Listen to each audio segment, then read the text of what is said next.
In the digital coliseum where music battles for supremacy, few warriors command the arena like Taylor Swift.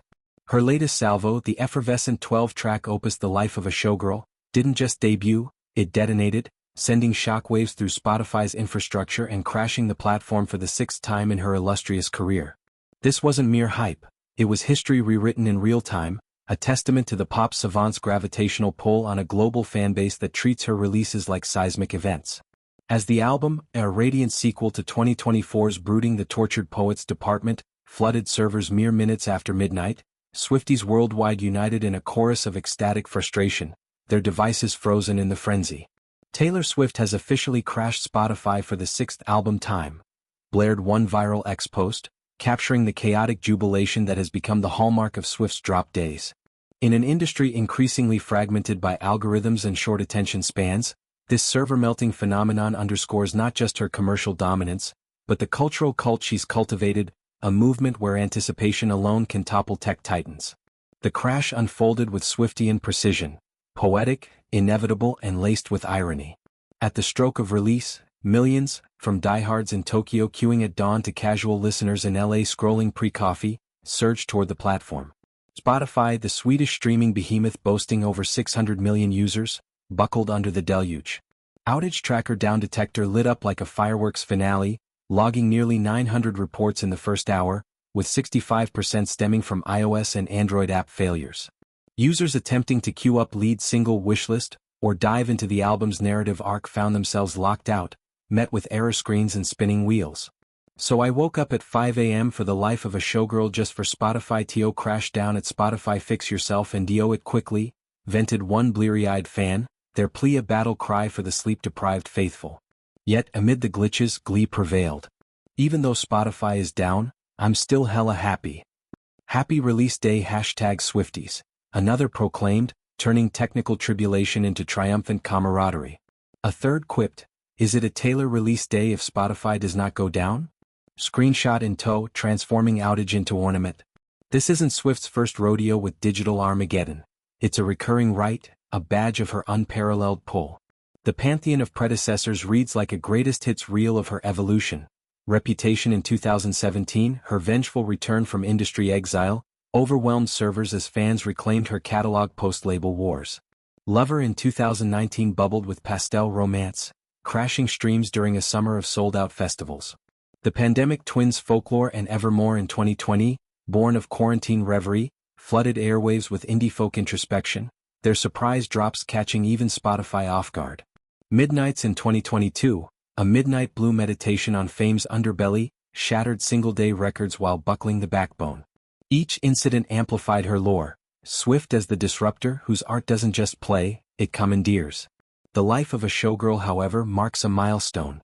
As her 12th studio effort, it arrives post-era's tour triumph, a victory lap that grossed over $2 billion and redefined live spectacle. The album's theme, a shimmering ode to reinvention, love's glow, and the performer's double life, resonates as Swift, 35, steps from tour-weary shadows into matrimonial light, her engagement to Travis Kelce infusing tracks with unapologetic joy. Technically, the crash traces to sheer scale. Swift's fanbase, the Swifties, numbers in the tens of millions, a hive mind mobilized by TikTok teasers, Instagram riddles and Easter eggs. Pre-release buzz, cryptic billboards, vinyl variants, secret listening sessions, prime the pump. Spotify's countermeasures, honed since Tortured Poets, faltered here. Pre-save campaigns and content delivery networks, CDNs, distributed load, but nothing braced for Showgirl's surge. That album, with its 12 vignettes of vulnerability and victory, clocks in at 45 minutes of sonic sorcery, synth-pop anthems rubbing shoulders with acoustic confessions. Opener, The Fate of Ophelia reimagines Shakespearean tragedy as empowerment, while Closer Honey drips with domestic bliss. Critics, from Rolling Stone to Pitchfork, hailed it as Swift's sunniest since 1989, praising production from Jack Antonoff and Aaron Dessner that marries maximalist hooks to minimalist heart. Streams, once restored, skyrocketed. 300 million first-day spins projected, eclipsing Tortured Poets' 400 million global haul? No, insiders whisper 500 million, a record-shattering leap. For Swifties, the outage is more ritual than rage. Fan accounts erupted with memes. Photoshopped Swift as a cyber vandal, Spotify's logo crumbling like her anti-hero facade. Theories proliferated. Was the crash a stunt?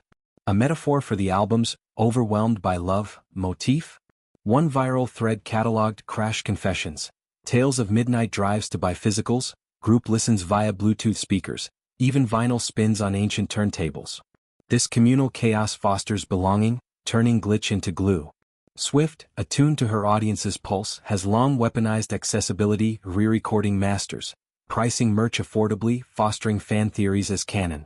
Showgirl's rollout leaned into this. Surprise merch drops, AR filters decoding lyrics, live Q&As where she spilled on inspirations from Kelsey's playbook to Vegas residencies. The crash then isn't failure, it's proof of potency, a digital roar affirming her as the era's defining voice. Broader ripples touch the industry. Spotify's woes spotlight streaming's fragility. In 2025, with AI playlists and TikTok snippets fragmenting attention, Swift's monolith stands defiant. Her crashes compel upgrades, post-midnights, Spotify-bolstered servers. After Folklore, they fast-tracked artist tools. Rivals like Apple Music and Tidal gloated, poaching streams with stable boasts, but Swift's loyalty lies with the flock. Economically, it's boon. Crashes spike engagement, post-outage plays surge 200%, merch sales tick up. Culturally, it cements her as disruptor-in-chief, echoing Prince's Warner battles or Beatles mania, but democratized via apps. As Showgirl climbs charts, #1 debuts assured in 50 countries, it spotlights her narrative mastery. From teen diarist to billionaire bard, each album a chapter in the Swift saga. Yet, beneath the bytes beats a human heart. Swift's releases, crashes included, are lifelines for fans navigating their own upheavals. One ex-user shared, "Spotify down but Showgirl up, just listened on YouTube crying to wishlist." Taylor gets the exhaustion. The album's core, balancing spotlight solitude with soulmate solace, mirrors her post-tour exhale. As servers stabilize and playlists populate, the crash fades to footnote, but its echo lingers. In Swift's world, love for art crashes barriers, unites the masses and yes, occasionally topples titans. The life of a showgirl isn't just music, it's a movement, streaming or not.